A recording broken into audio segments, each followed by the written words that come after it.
Greetings, class. This is John. It's about 5 o'clock on Tuesday, the 9th of April. And I just wanted to shoot a quick, this is just a private video to those of you in the D-Min class. So this isn't a kind of general teaching, although I imagine there's something of value here. But I wanted to speak from the heart to y'all in response to a question. There's been some logistical kind of stuff, and I'll deal with that over email and things. But specifically, there's been a question about reentry. Someone used the phrase separation anxiety. Someone else was talking about just dealing with the transition, coming out of retreat, and dealing with real life again, and all that. So, yeah, y'all were on my. I wanted to start in a frame of solidarity, that if you're feeling that way, you're not alone. There's a lot of others who are as well, including myself. I remember it was Saturday, mid-afternoon on Saturday. I just kind of paused and was thinking like, oh, I miss them a lot. And then I had this thought of like, oh, I bet some of y'all are wishing you could recreate certain rhythms in regular life. And I remember trying to kind of prep you a little bit in saying, hey, just 1, 2, or 3 things in terms of practices you might add to your life, to your active life from this contemplative experience that we had together. But of course, nothing compares to just going through it your own. I mean, I was chatting with my wife on Saturday about how, like, yeah, there's this part of me that wanted to sort of protect y'all from some of that attempt to try to recreate it, and the failure and the way that teaches.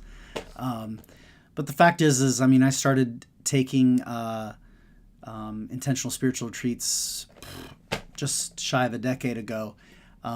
Some off and on before that, but intentionally and regularly for about 10 years now. And I mean, it was a long time before I kind of actually got used to coming back to the quote unquote real world. So just wanted to offer some solidarity that it's not easy, and it'll take some time.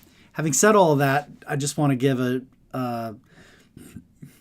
acknowledgement to all those who might be experiencing exactly the opposite. It's like just relief. Like you appreciated what we did last week, as it seemed that all of you did in your own way, but you're kind of like, it's nice to be back in the groove, and that felt a little weird, and it's nice to be back in your bed and be back with your family and be busy with ministry. We're all wired differently, so some of y'all might be experiencing it different. I don't want to presume that all are going through withdrawal the way that some have, but I thought I'd at least share this on the off chance. But hopefully what I have to say will be relevant wherever you are on that emotional spectrum. So let me look at my time, make sure I'm not going too long. Oh, we're good. We got time. So what I wanted to share with you is to begin with a few reminders. I already mentioned one. So I had 3 reminders that I had jotted down that I thought might be worth mentioning.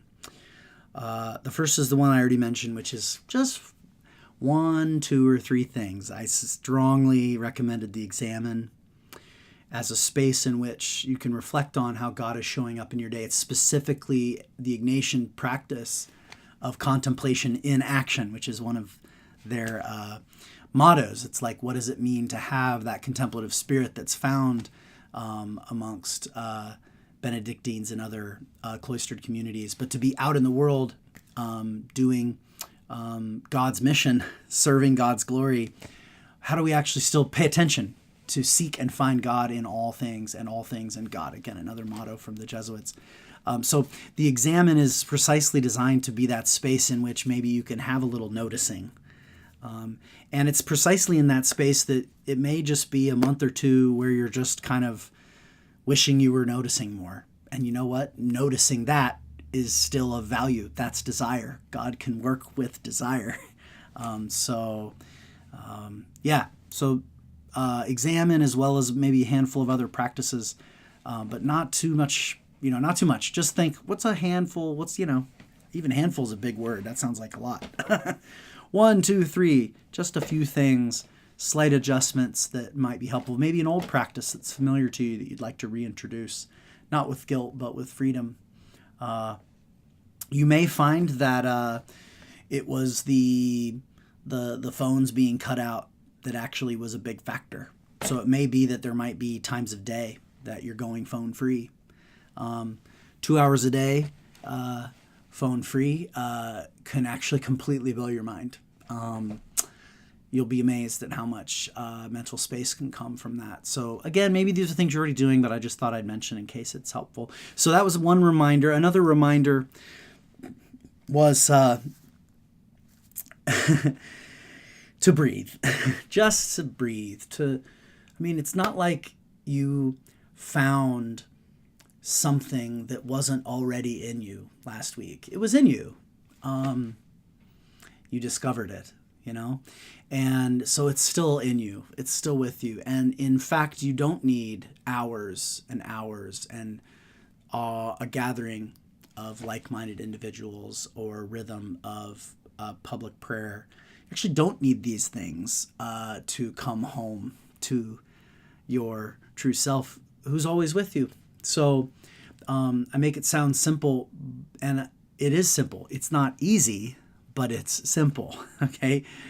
That place of contemplative rest is within you, and sometimes all it takes is 3 deep breaths. So when you find yourself kind of falling back into patterns you don't want to be in, don't beat yourself up about it. Just stop and take 3 deep breaths. And if those breaths have that Jesus prayer on it, great. But if for others of you, if that prayer didn't choose you, that's okay. The body has a certain wisdom that sometimes the mind and even the emotional heart, whatever, doesn't. So just stop and breathe sometimes. The third reminder was from Psalm 37. Trust in the Lord and be faithful in doing good. Dwell in the land and partake of its fruits. Delight in the Lord, and he will give you the desires of your heart. Trust. Come back to that trust again. Breathe and just trust. God is at work in this place and in this time. Do good. Be faithful to the commitments you've already made. These two are ways in which God glorifies God's self in you. And dwell in the land. When you were at Meinrad with me and each other, I was encouraging you to stay, to be there, right? To not be escaping. Now it's the exact same challenge, but where you are now. Dwell in the land. Where are you, right? Your home, your jobs, your ministries, your work, your rhythm, your routines, the place you shop. This is the land in which you are to dwell at this time. Be present to it. Be in it. Be vigilant against the demonic temptation to long for something that was lost last week. Mourn it. If you miss it, you can mourn it. You can grieve it. That's part of letting go, is say, I really loved it. Okay, if you did. Again, some of you are all like, this doesn't connect at all. But for those of you who are like missing it, you're allowed to miss it. The feeling isn't wrong there. But it's a temptation to get caught up in a trap of longing, as if real spirituality is only going to happen if I can get back to that place I was. That's a demonic deceit, right? That is just another trick of the devil to get us to not be where we are. So be where you are. This is where you are meant to be now. Take up home in it, abide in it, rest, and be where you are. I say rest, and you may feel really busy, but sometimes we're busy because we're trying to get through the things so we can get back to something we lost. Again, be present to the activities, even the most mundane activities that you've been sucked back into. Let that be the land in which you dwell.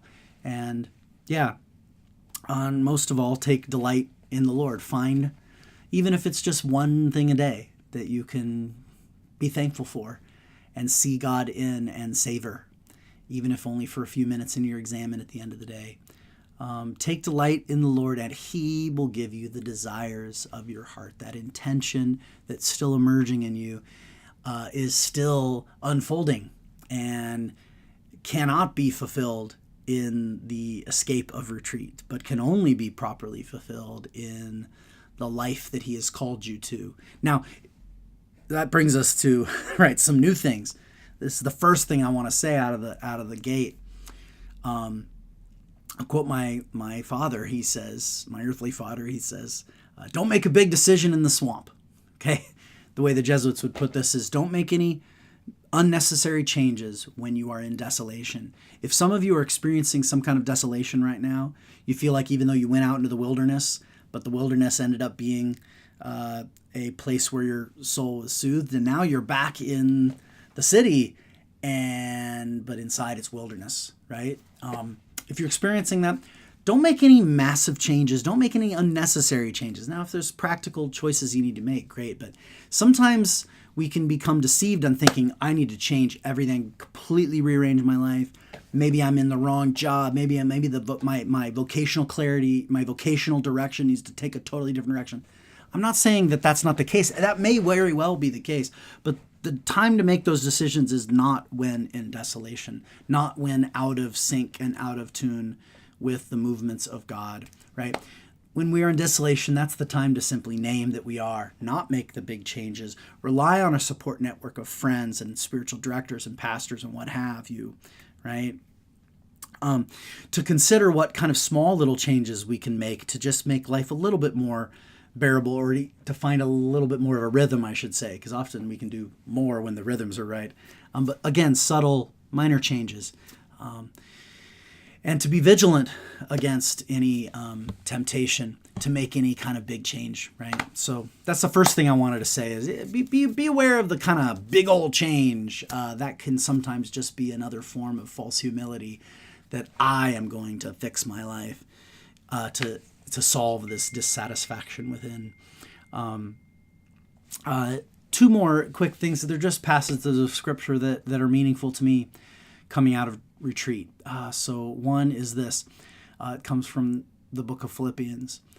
He who began a good work in you is faithful to complete it, right? So God began something in many y'all last week. In many ways, He'd already begun many, many times before and long ago, right? But maybe there was a kind of fresh beginning for some of y'all.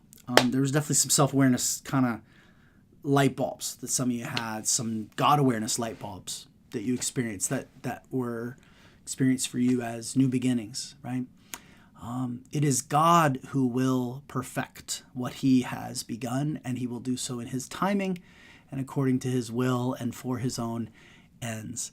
So our job is to cooperate with it, which is primarily paying attention to the way that God is working. So that's just meant as a word of encouragement for what it's worth. The one who began is the one who will perfect. It's not that He began it and now it's your turn to figure it out, right? No, God is still at work in His timing. So trust that and pay attention to that. Lastly, again, I'm going to glance at my time. Oh, we're just right. 1 minute left before YouTube might cut me off. Just another passage of scripture from the same author.